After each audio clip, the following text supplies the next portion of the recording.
2026 marks Firefly Fund's 10-year anniversary. In 1 decade, I want you all to know that the people in this room have accomplished the following together. We have built a network where families no longer feel alone. We have raised awareness of Niemann-Pick type C nationally and globally. We have funded critical medical research. We have strengthened collaboration between clinicians, researchers, and advocates. We have advanced newborn screening efforts and whole genomic sequencing efforts globally for lysosomal storage diseases and Niemann-Pick type C specifically. We have gotten 3 drugs approved by the FDA. And from my lips to God's ears, we have another 2 coming this year. When Liam was just 4 months old, we received the results of the genetic testing. Liam was diagnosed with Niemann-Pick type C. We were told that Liam may no longer be approved to receive the transplant he so desperately needed. The team at NIH shared the results of their research with an experimental medication administered to those with NPC via lumbar puncture. It was their projection that with this medication, Liam could potentially live to be 10 years old. Had there not been any treatment options, Liam would have been denied his opportunity for a transplant. He would have been denied for the shot at the full life that he leads now. To this day, our family owes a huge debt of gratitude to all of the families who partnered alongside doctors, researchers, and pharmaceutical companies to develop this experimental medication.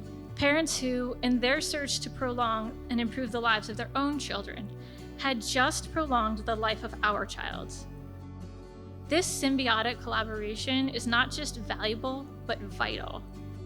At Barron, since 2021, we've been working to advance Adrobated X for the treatment of Niemann-Pick type C. What I've learned as CEO is this: the science is necessary, it's not sufficient. Every family with NPC lives between 2 clocks. One is the biological clock of the disease progression, the other is the research clock of the science. The Firefly Fund exists to make the research clock move faster. But we're in a moment where the biology is finally beginning to catch up with the commitment of this community.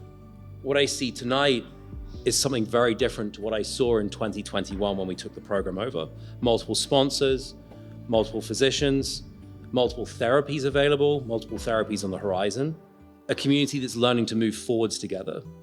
Firefly is proud to present the 2026 Firefly Luminary Award to Dr. Christina Julich. When COVID hit, we were being told that we would not be able to get our daughter's treatment. And we were panicked and we were scared.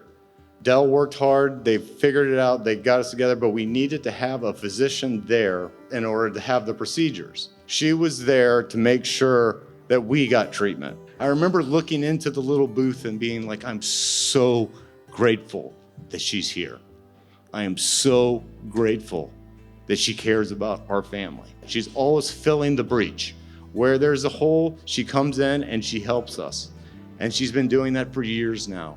Tonight, we're honored to recognize Dr. Julich for her clarity, compassion, and lasting impact on families and systems alike. This award does not just recognize my work. It reflects the collective dedication of everyone in this room who refuses to let rare mean invisible.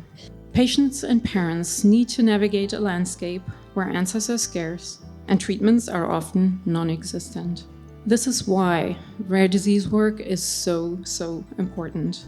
The recently approved drugs, as well as the other drugs in the pipeline, offer hope for a disease-modifying treatment. But there's still so many questions that remain.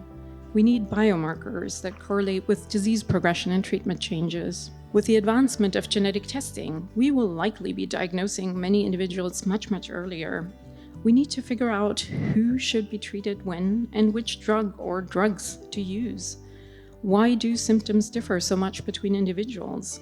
Is combination therapy better than monotherapy? In my opinion, it probably is, but we currently lack the data to prove it.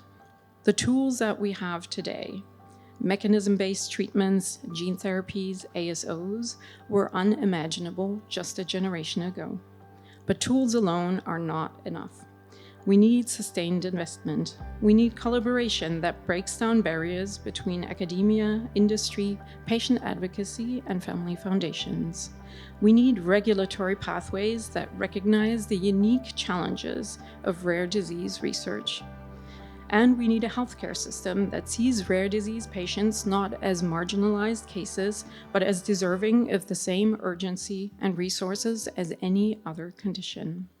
My daughter Marion is 10 years old, and she was diagnosed with fatal NPC at 18 months. My main thought was, how could it be that there's not even a chance for my smiling, happy baby to grow up? How could we try to protect her from this horrible fate of suffering, pain, and relentless loss? Even if it's not forever, even if it's just for a while, even if it's just to have a chance. I'm really grateful for her relatively early diagnosis, even though it was a diagnosis of an aggressive version of a horrific fatal disease with no cure. And I'm also so grateful for her early intervention with her early access medication, Adra-Betadex, at 19 months old. Because with early treatment, something happened. She got stronger, she stood, she stopped choking, she started gaining weight, she grew, and she learned. And within 5 administrations, she started walking and taking her first steps at 22 months old. Years later now, she jumps and she kind of swims and she dances, and most importantly, she's still here. I learned that fighting like a mother is often quite unglamorous. It's uncomfortable and intimidating. Sometimes it can be sad and hard and frustrating, and sometimes even a bit embarrassing.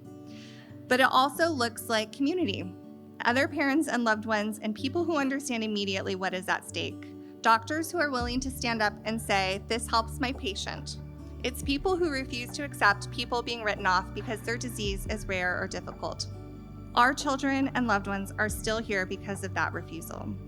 Firefly stands with families who are living inside uncertainty and choosing to fight.